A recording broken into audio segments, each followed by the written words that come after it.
Hello everyone, welcome to the Nick and Jimmy Show.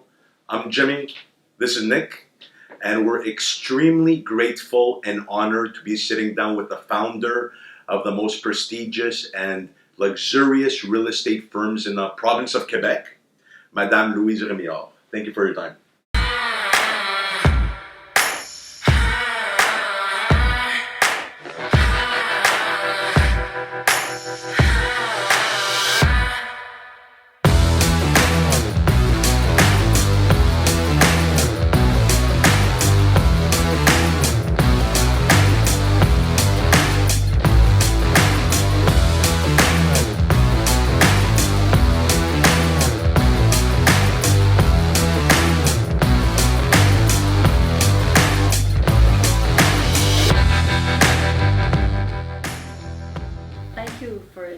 Louise, thank you so much for taking the time out of your busy schedule to be here with us.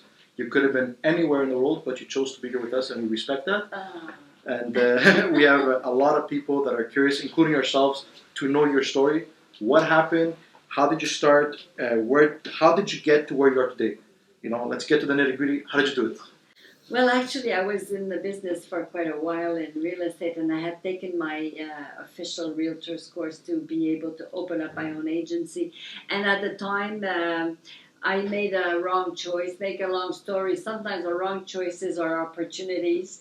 So at one point, the firm I was with was really not up to par to what my expectations were. So I decided to go to New York and meet with Christie's. Wow. That was September 2008, just a few weeks before everything crashed. Wow. And I went to see Christie's. I explained my story. I explained them what I wanted to do in Montreal, and I wanted to build a powerhouse in Montreal for Christie's and how we should do it. So I had a very good meeting at the Rockefeller Plaza with the Vice President, Kathy Kumu.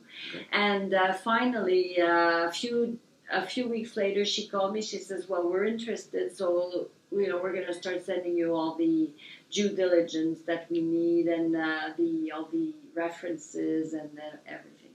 So we collaborated, and I still remember December 3rd. She was in Montreal to do a site inspection, and we had rented at 1361 Green, and we were in the middle of a lot of work. Mm-hmm. Right down the street here. Right down the street here, and that's how we started. But I think you have to have a vision. Yes. You have to have a dream, and my dream was to do real estate, give more to the client, give more exposure, more visibility throughout the world, have the highest end auction house behind you, and to feel the power of all these wonderful firms that are affiliates of Christie's throughout the world.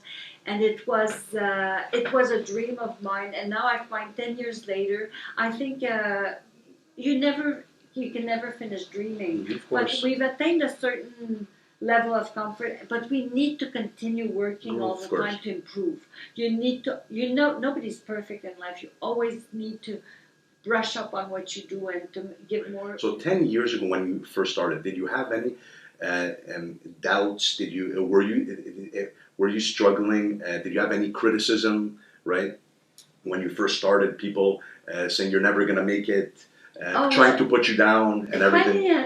No, I didn't go through that. I lived through that when I was in the travel business before I became in real estate, because I became president actually of ACTA Quebec, which is the Alliance of Canadian Travel Agents.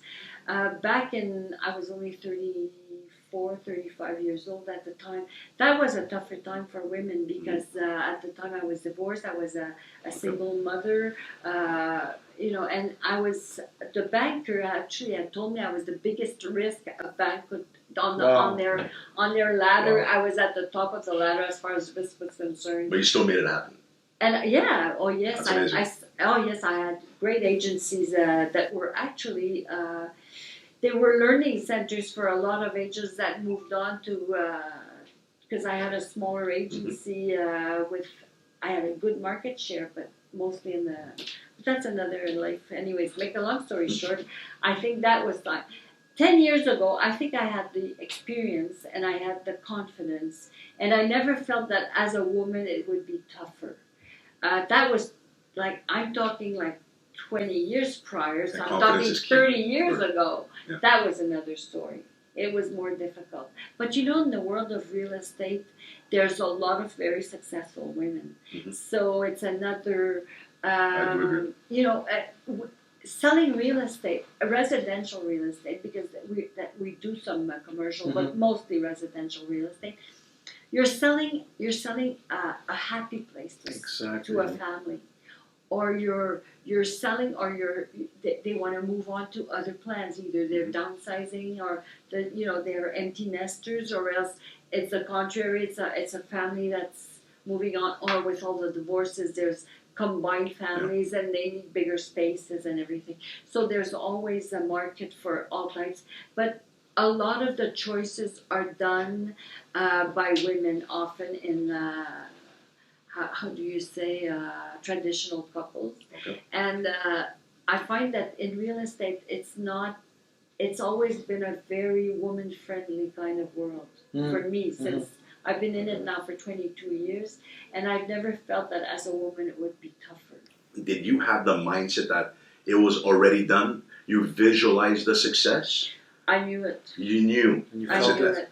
I felt it. So you have the mindset of a champion. You have to be Amazing. driven. You have to. Exactly. You have to know where you're going and just go for it. And even if there's roadblocks, you have to continue. Because it doesn't matter. There's always going to be competition. Amazing. There's always going to be something else. You just have to have the focus on what you want to build, and keep true to yourself, and keep your values. And in my contract with my agents, it's very well written. They have to be discreet. So we never show off. We don't say who's buying homes, because I don't think our clients. So you have quality agents. Yes, but to be discreet, to be very honest, and to always take the best interest of the other party you're representing, rather than thinking of your pocket right now. Short term doesn't matter, because this client can refer you to so many other people, and there's no stupid business. So somebody might be buying a $200,000 condo, but it might be the son of somebody very wealthy that will eventually give you their $10 million house. So you just never know where the business is going to come from. You just have to be really professional in all your transactions. Amazing. And do you find that passion for what you're doing is in direct proportion of success? Do you find it's important to be passionate about what you're doing, or what's your opinion on that?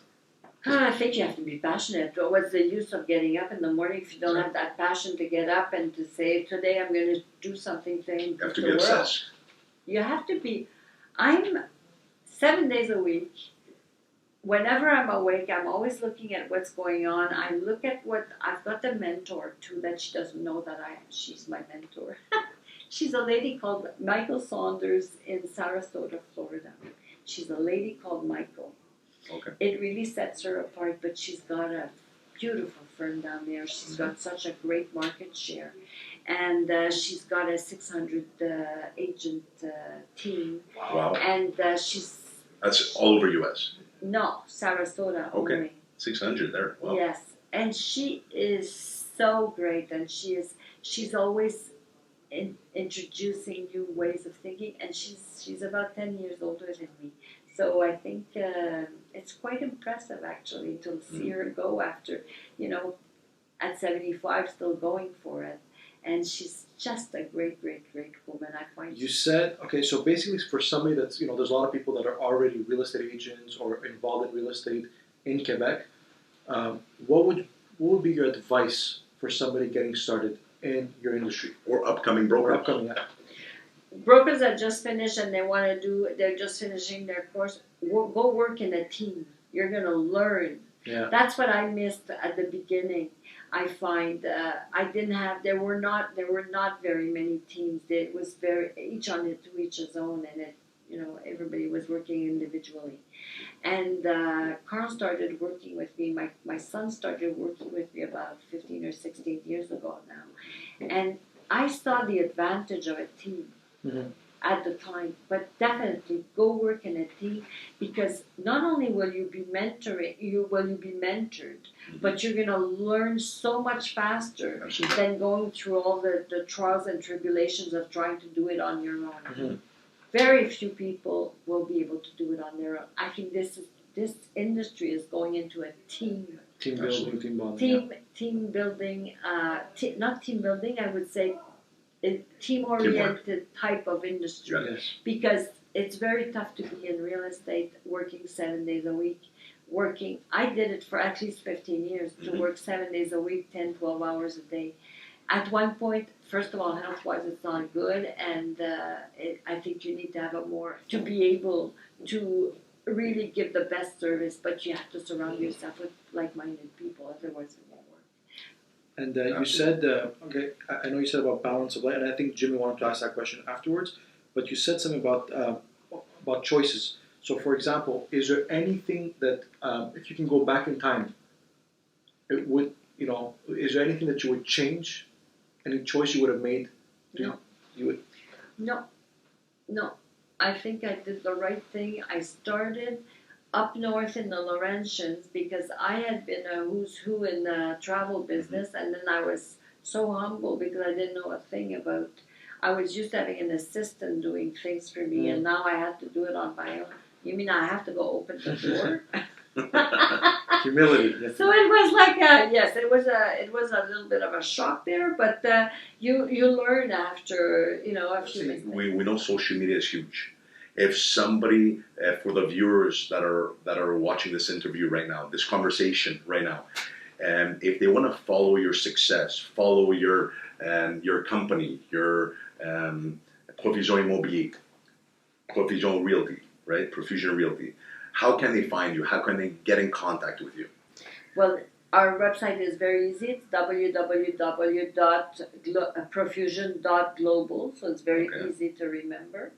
And we're available at all times. We're on Facebook, Instagram, Twitter, LinkedIn, etc., etc. Thank you very much, Louise, for taking time out of your busy schedule. Like Nick said earlier, you could have been anywhere. So if you enjoyed today's conversation with Madame Louise Rémillard, like our page, like this video, subscribe to our YouTube channel, share.